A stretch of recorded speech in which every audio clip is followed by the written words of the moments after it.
चलिए अगला देख लेते हैं गंगा तंत्र। इसको थोड़ा सा ध्यान से देखिएगा। गंगा तंत्र मतलब ये भारत का सबसे बड़ा अपवाह तंत्र है, समझ ना। भारत का सबसे बड़ा अपवाह तंत्र है। इसका कितना है क्षेत्रफल जी? 6 लाख वर्ग किलोमीटर।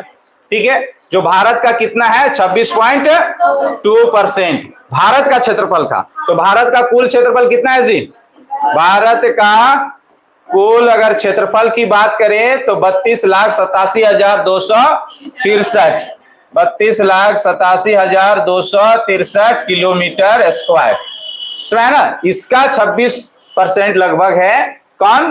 तो गंगा का अपवाह तंत्र। ठीक है, अब गंगा का अपवाह तंत्र के बारे में देख लिए तो गंगा का अपवाह तंत्र मतलब गंगा और उसके सहायक नदियां यहाँ सारे मिलेंगे। तो अब हम लोग गंगा के उद्गम को पहले देख लेते हैं कि गंगा का उद्गम कैसे होता है। तो बताए थे गंगा की उद्गम 5 प्रयागों के मिलने के बाद होती है। तो पहले हम लोग उत्तराखंड में आएंगे। कहाँ आएंगे जी? उत्तराखंड। और उत्तराखंड में पहले 2 नदी का उद्गम करेंगे। कौन सी नदी? हाँ, भागीरथी। कौन सी नदी? भागीरथी नदी। ठीक है, कहां से ये उद्गम होता है? तो आपको याद रखना है गंगोत्री। कहां से? गंगोत्री ग्लेशियर से। और खोखर के पूछेगा गंगोत्री से कहां से, तो आपको याद रखना है गौमुख। कहां से? गौमुख से याद रखना है। और यही मैन गंगा का उद्गम स्थल माना जाता है, गंगोत्री से। हालांकि मिलन के बाद इसका नाम पड़ा है, लेकिन इसकी उद्गम स्थल मुख्य रूप से गंगोत्री से माना जाता है। गंगोत्री से और खोखरेगा तो क्या? गौमुख। ठीक है, ये ग्लेशियर है कहां पर? ही उत्तराखंड में। तो यहां से ये निकलना स्टार्ट करता है। इधर से एक नदी का कौन सा? अलकनंदा, समझा ना। ये अलकनंदा।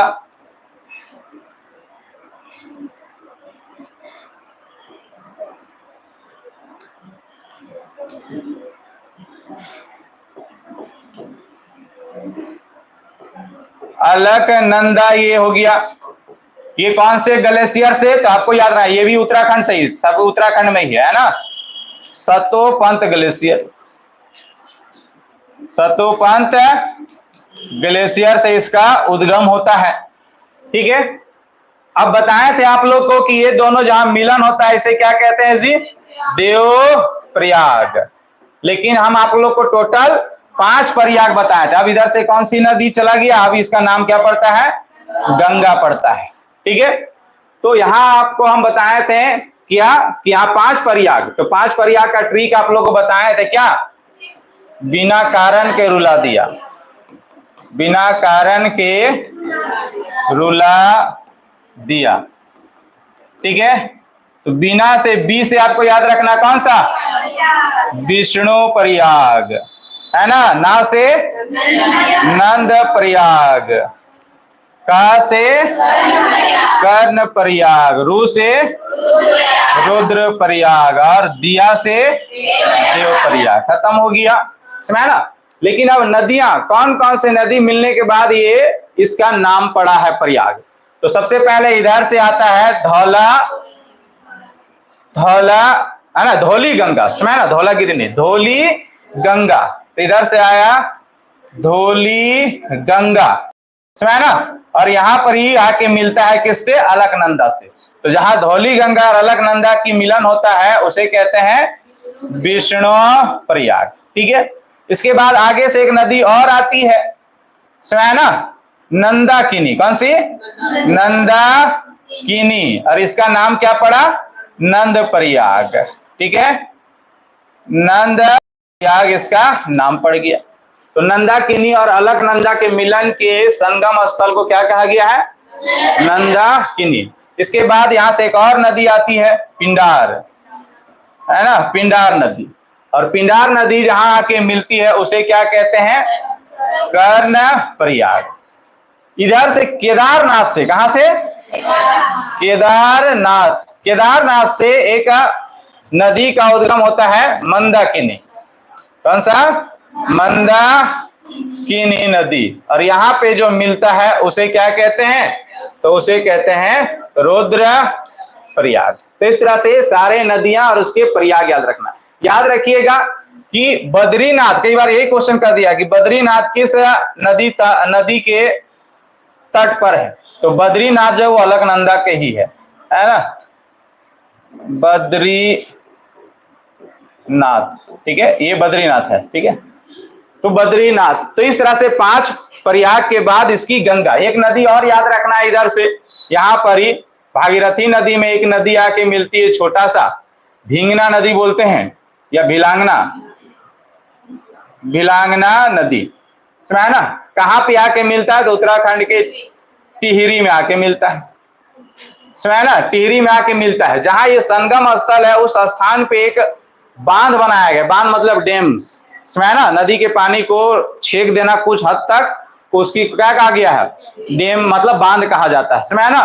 तो यहां कौन सी बांध है जी, तो टिहरी बांध, जो भारत के सबसे ऊंची बांध है ना, भारत की सबसे ऊंची बांध है, मतलब ऊंचा स्थान पे सबसे ज्यादा, समझ ना। तो ये आपको याद रख लेना। तो यहाँ गंगा नदी बन गया। अब गंगा नदी के सहायक नदी देख लेंगे, इधर से आएगा तो बाईं ओर से सहायक नदियां होगा, और इधर से आएगा तो दाईं ओर की सहायक नदियां होगा। इसकी दाईं ओर की सहायक नदियां मुख्य रूप से 3 है, समझ ना, यमुना, सोन और दामोदर, समझ ना। तो इसकी 3 सहायक नदियां, तीनों सहायक नदियों को फटाफट एक बार चेक कर लेते हैं। तो देखो गंगा का उद्गम समझ में आ गया ना जी। तब इधर से हम केवल गंगा बहा देते हैं, ये गंगा बह गई। गंगा का ये कहां से इसका उद्गम है, उत्तराखंड से, है ना। इसकी सहायक नदियां भी, है ना, उत्तराखंड से ही उद्गम होती है, यमुना, समझ ना, यमुना नदी, और आके मिलता है यूपी के प्रयागराज में। कहां पे, प्रयागराज में इसका मिलन हो जाता है। प्रयागराज का प्राचीन नाम क्या था जी, इलाहाबाद, समझा ना। प्राचीन का पहला, सॉरी, प्रयागराज का पहला नाम मतलब कि प्राचीन नाम इलाहाबाद था, इसलिए आजकल के कुछ बुकों में जो पहले का बुक है उसमें आज भी क्या नाम देता है, तो इलाहाबाद ही देता है, समझा ना। तो बाद में बुलडोजर बाबा ने ये सब चेंज कर रहा है, समझा ना। तो इसका नाम प्रयागराज में आके ये मिलन हो जाता है इसका। उत्तराखंड में अगर बोलेगा कि यमुना कहां से इसकी उद्गम है जी, तो है ना, यमनोत्री ग्लेशियर, क्या से, यमनोत्री ग्लेशियर से, यमनोत्री ग्लेशियर से इसकी उद्गम होती है, समझा ना। गंगा की अगर कुल लंबाई बात करें तो बताए थे कल ही, गंगा की कुल लंबाई कितना था, 25 है ना, मतलब 2525 है ना, 2525 इसकी कुल लंबाई है। बताए थे कि कितने राज्य से होकर गुजरती है ये, तो उत्तराखंड, यूपी, बिहार, झारखंड, पश्चिम बंगाल, समझा ना। तो कौन कौन सा, तो उत्तराखंड हो गया, यूपी हो गया, बिहार हो गया, झारखंड हो गया और पश्चिम बंगाल हो गया। इन क्षेत्रों से होकर ये गुजरती है। लेकिन किन देशों से इसकी पानी प्राप्त होती है, तो 4 देश से, है ना, भारत बोल रहे, भारत, चाइना, नेपाल और बांग्लादेश। तो गुजरी है वह, तो ये 5 राज्य याद रखना। सबसे लंबा किस राज्य में बीता है जी, यूपी में, है ना, कितना, तो 1450 याद रखना। कितना, 1450 किलोमीटर यूपी में, जबकि झारखंड में 83 किलोमीटर, है ना, ये आपको याद रखना। चलिए, तो अब हम लोग फिर यमुना नदी आ गया, है ना। अब यमुना नदी की कुल लंबाई 1376, कितना है, 1376 किलोमीटर, जो उत्तराखंड से स्टार्ट हुआ और प्रयागराज में ये क्या हो गया, मिल गया, ठीक है।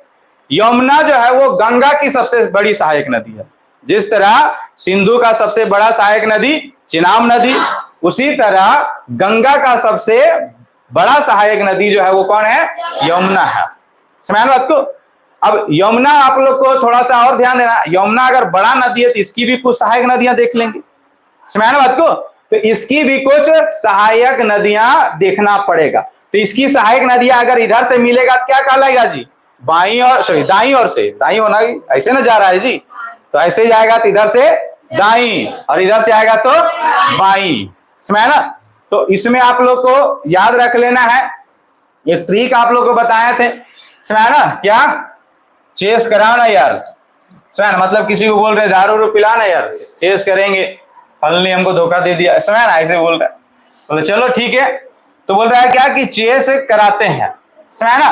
अब चेस कराएगा तो अगला आदमी, जैसे दो दोस्त है, हम बोले कि चलो हम बोल रहे हैं चेस कराना यार, तो अगला आदमी बोलता है ठीक है, तो हम बोलते हैं कि बोतल वाला बियर लगा कि केन वाला, बोतल वाला या केन वाला, तो अगला आदमी बोलता है इतना औकात नहीं है, हड़िया पिलाएंगे, है ना, पीना है तो बोलो, तो हम हड़िया नाम नहीं जानते हैं, हड़िया किसे कहते हैं, तो बोलता है राइस बियर एक बोलते हैं, क्या बोलते हैं, राइस बियर, ठीक है।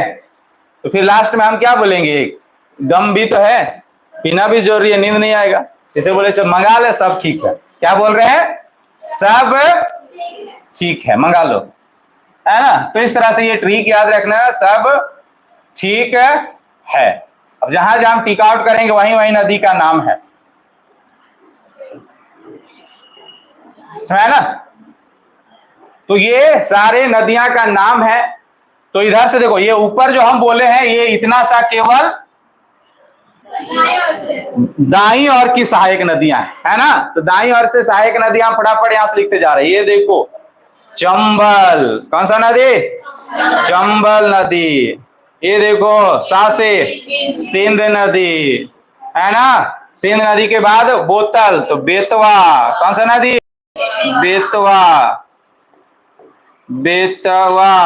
केन पूरा नदी का नाम है यहाँ पर, केन बियर से केन याद रख लेना। ये इधर का हो गया, ऊपर वाला बताएं अभी कि ये यमुना के दाहिनी ओर की सहायक नदियां हैं। बाईं ओर से ना, बाईं ओर हड़िया दुकान चलना है, तो हड़िया दुकान से आपको याद रखना है क्या, बाईं ओर से आपको याद रखना है हिंडन नदी। हाथ से हड़िया, हाथ से हिंडन नदी, है ना। तो ये देखो इधर ही मिला देते हैं, ये हो गया हिंडन नदी, ठीक है। रा से याद रखना है रिहांत, है ना, रिहांत नदी। रिहांत के बाद आपको सा से याद रखना है सेंगर नदी, है ना। और उसके बाद एक और नदी याद रखना है बा से वरुणा, वरुणा नदी, ठीक है। तो इस तरह से इसकी सहायक नदियां हो गई, दाईं ओर से भी और बाईं ओर से भी, समझ ना, किसकी, यमुना की, समझ ना। अब थोड़ा सा यहाँ और पूछेगा, तो थोड़ा सा यहाँ चंबल नदी के बारे में थोड़ा सा पढ़ लेना। चंबल नदी जो है वो मालवा के पठार से इसकी उद्गम होती है, मालवा का मैदान कहीं कहीं बोलेगा, तो मालवा पढ़ा है ना जी, है ना। मालवा का पठार या मालवा का मैदान कहाँ, एमपी, मध्य प्रदेश में, तो यहीं से इसकी उद्गम है, समझ ना। ये चीज आपको याद रखना। तो ये हो गया गंगा नदी के दाईं ओर से पहला सहायक नदी यमुना, और यमुना के भी सहायक नदी देख लिए एक साथ, समझ ना। आगे कौन सा है, तो सोन, अभी बताया था ना जी, 3 गो है, 3 गो बताए थे ना, समझ ना, 3 गो बताए थे, यमुना, सोन और दामोदर। तो यमुना को हम लोग लिपट लिए। अब हम लोग आते हैं किसमें, तो सोन नदी। तो फटाफट अब हम यहाँ पर एक, ये क्या है, गंगा, ये यमुना, समझ ना। इधर से अब हम लोग निकाल देते हैं सोन नदी, ठीक है, सोन नदी, ठीक है। सोन नदी का उद्गम स्थल कहां से जी, मध्य प्रदेश, एमपी। मध्य प्रदेश में खोखरेगा कहां से, तो अमरकंटक से, अमरकंटक, अमरकंटक से। और खोखरेगा कहां से, तो सतपुड़ा पर्वत से। सतपुड़ा में खोखरेगा तो सतपुड़ा के 3 श्रेणी है ना, कौन कौन सा जी, राजपीपला, महादेव और मेकाल।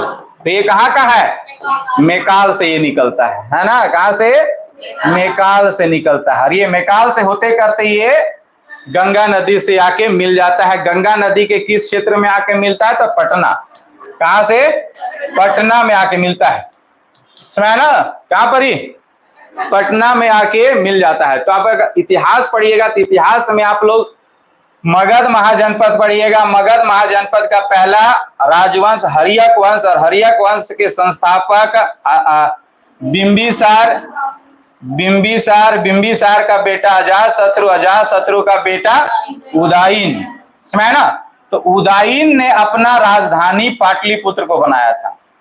उदयन ने अपनी राजधानी पाटलिपुत्र को बनाया था। तो यही क्वेश्चन पूछा हुआ है कि उदयन ने किस संगम के तट पर अपनी राजधानी बनाया था। तो किसकी संगम? गंगा और सोन की संगम, समझे ना। गंगा और सोन नदी के संगम तट पर इसने अपनी राजधानी बनाया था। वो इतिहास में आपको काम आएगा, ठीक है। तो यहां तक देख लिए। तो ये सोन नदी आप समझ गए ना।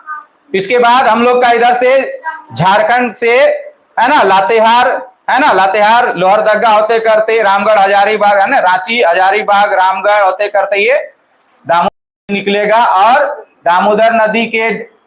दामोदर नदी किसमें जाके मिलेगा? तो गंगा के हुगली में, है ना, क्योंकि ये दो भाग में बढ़ जाता है, हुगली और पद्मा, समझे ना। तो ये हुगली में जाके मिलता है, समझे ना। बताए थे दामोदर नदी की कुल लंबाई कितना है जी? 592 किलोमीटर, समझे ना। अब यहां से आप हैं कि ये गंगा नदी जो है, सॉरी गंगा नदी बोल रहे, दामोदर नदी जो है वो बंगाल में बहुत तबाही मचाता है, समझे ना। बहुत फसलें को नष्ट करता है ये, अपनी दिशा को बहुत ज्यादा चेंज करता है ये, समझे ना। जिसके कारण ये क्या कहलाता है? जिसके कारण जो है ये इधर चला गया, मिट गया क्या? जिसके कारण जो है ये क्या कहलाता है? तो बंगाल का शौक। तो बंगाल का शौक किसे कहते हैं? हाँ, बंगाल का शौक दामोदर नदी को कहते हैं। दामोदर नदी में भारत में जितने भी नदी है ना, सबसे कम प्रकार के जीव दामोदर नदी में ही पाया जाता है। सबसे कम जीव, जलीय जीव दामोदर नदी में पाया जाता है। इसीलिए बोलेगा कि किस नदी को मरुस्थलीय नदी कहा जाता है? क्या कहा जाता है? जैव मरुस्थलीय, जैव मरुस्थल, जैव व मरुस्थल नदी किसे कहा जाता है? जैव मतलब जीव, यहाँ आमतौर पे ज्यादा नहीं पाया जाता है, समझे ना। फिर भी बम ब्लास्ट करके मछली हुमस देता है यहाँ। तो सोचो कि भारत का सबसे कम जलीय जीव वाला नदी है दामोदर, फिर भी यहाँ इतना मछली मिलता है, समझे बात को, इतना प्रकार का जीव मिलता है, समझे ना। तो जैव मरुस्थलीय नदी किसे कहते हैं? दामोदर को ही कहते हैं, समझे ना। तो ये हम लोग देख लिए गंगा के दाईं और के सहायक नदियां यमुना, सोन और दामोदर। अब हम लोग आते हैं किधर? गंगा के बाईं और के, उधर से ना। तो ये हो गया गंगा नदी। इधर से हम लोग यमुना देख लिए, सोन देख लिए और दामोदर देख लिए। अब उत्तर से आएगा वो सब बड़ा तबाही मचाएगा, उत्तर वाले बड़ी आते हैं। तो इसके लिए आपको एक ट्रिक याद रखना है। कल ही आप लोग को बताया थे, क्या बताए थे? बाप बेटा और अपनी पुत्री के साथ में 3 लोग सब्जियों के खेत में काम कर रहे हैं। तो बाप बोलता है, बेटा का नाम है राम, है कि नहीं? तो बोलता क्या है बाप जी कि राम गो घर, इंग्लिश में बोलता है, तनी मनी बाप के बेटा के सामने इंग्लिश झाड़ता है, समझे ना। राम गो घर, समझे ना। तो बेटा क्या बोलता है? हम एक लेना है जी, वो बोलता है शारदा का ले लो, शारदा को ले लो। तो बोलता पैदल ना जीवो, तो बोलता है मेरा गाड़ी ले लो। तो क्या बोलता है? बूढ़ी गाड़ी में नहीं जाएंगे, बूढ़ी गाड़ी में नहीं जाएंगे। तो बगल में आप ऐसे अपने खुद से स्टोरी, बगल में एगो मान लेते हैं कि चचा का बाइक था, समझे ना। बोलता चचा वाला ले लो, हाल फिलहाल लिया, शादी उदी किया है, नौकरी वाला था तो दहेज में कावासाकी मिला। तो बोला चचा वाला ले लो, क्या? कावासाकी, हालांकि दहेज में कावासाकी कौन देगा जी, 20-25 लाख का गाड़ी। तो कावासाकी, वो भी बाइक है ये, 4 व्हीलर नहीं, समझे ना। तो कावासाकी ले लो। तो बोलता है चचवा, बोलता है दैत्य हियो बेटा, लेकिन महंगा है, थोड़ा ध्यान से, महंगा है, समझे ना। तो इस तरह से आपको एक स्टोरी क्रिएट करना है। अब यहाँ जहां टिकआउट कर रहे हैं वही नदियां का नाम है, समझे ना, जो इंपॉर्टेंट है। रा से याद रखना क्या? राम गंगा, गो से गौतमी, घा से घाघरा, सा से शारदा, यहाँ पूरा नदी का नाम है। शारदा को सरयू भी कहते हैं ना, सरयू भी कहते हैं। गाड़ी से यहाँ क्या है जी, गंडक। और बूढ़ी गाड़ी से बूढ़ी गंडक, बूढ़े गंडक, है ना। और कावासाकी से याद रखना है कोसी, है ना, कोसी। अब कोसी नदी जो है वो बिहार को सबसे ज्यादा तबाह, समझे ना, बिहार को ये सबसे ज्यादा तबाह करता है। जने मन तने ही चलता है, नया गाड़ी है, कावासाकी है, अब जने मन तने चले चल रहा है, लेकिन जो लिया है ओकरा तबाही तो मचाएगा ना जी। 7-8 का माइलेज देता है। कोई लड़की को देख के तनिक इस लीटर झाड़ दे, 2 लीटर तेल खत्म कर दे, समझे ना, 200 रुपया वहीं खत्म। और गलती से नहीं देखी लड़की तो और टेंशन, समझे ना। तो इस तरह से कावासाकी तबाही तो मचाएगा। तो नाम भी कावासाकी गाड़ी रखे हैं तो कोसी से, तो कोसी तबाही मचाती है। कहाँ, बिहार में, समझे ना। अरे अब इतना महंगा गाड़ी ले लिए हैं तो पहाड़ पर्वत में थोड़ी चढ़ाइएगा जी। बिहार कैसा है, मैदानी क्षेत्र है ना जी, मैदान में ना चलाइएगा।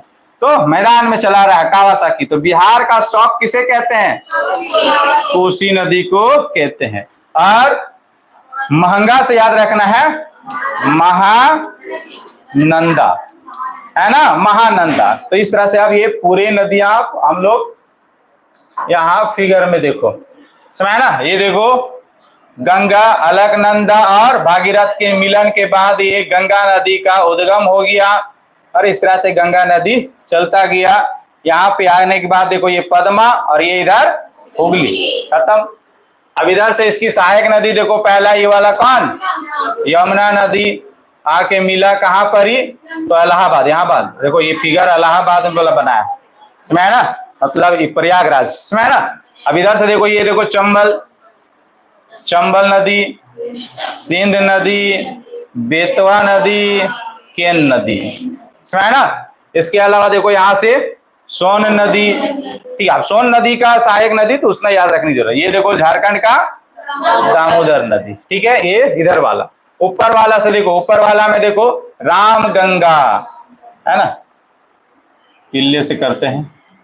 ये देखो राम गंगा हो गया। राम गंगा के बाद बोल रहा गोघर, गो से गौतमी, घा से घग्घर। ये देखो ये घग्घर नदी है, समझे ना। ये क्या है, घाघरा, है ना, घाघरा नदी। अब घाघरा नदी के सहायक नदी है शारदा, याद रखेंगे इस चीज को, समझे ना। शारदा डायरेक्टली गंगा का सहायक नदी नहीं है, समझे ना। तो ये ककर साथ घर जा जी, शारदा के साथ, तो शारदा को बैठा लिया, समझे ना, शारदा। उसके बाद गाड़ी में कौन चीज जाएंगे, बोलता है मेरा गाड़ी लोगा से गंडक, बोलता है हम बूढ़ी गाड़ी से नहीं जाएंगे, तो यहीं पर ही है, इसका इमेज नहीं है। तो यहाँ बूढ़ी गंडक, समझे ना, कौन सा हो जाएगा, बूढ़ी गंडक। और यहाँ से देखो ये वाला कोसी है, समझे ना, ये क्या है, कोसी नदी है, समझे ना। कोसी नदी, इसका भी उद्गम जो है वो नेपाल क्षेत्र में, कहां से है, नेपाल, भारत में नहीं, नेपाल के कहां से, तो माउंट एवरेस्ट से, कहां से, माउंट एवरेस्ट से। वही अगर बात करें घाघरा का, ये वाला घाघरा का, तो घाघरा भारत का नहीं, तिब्बत से स्टार्ट है, समझे ना, कहां से, तिब्बत से स्टार्ट है, तिब्बत से इसकी उद्गम होती है। ये देखो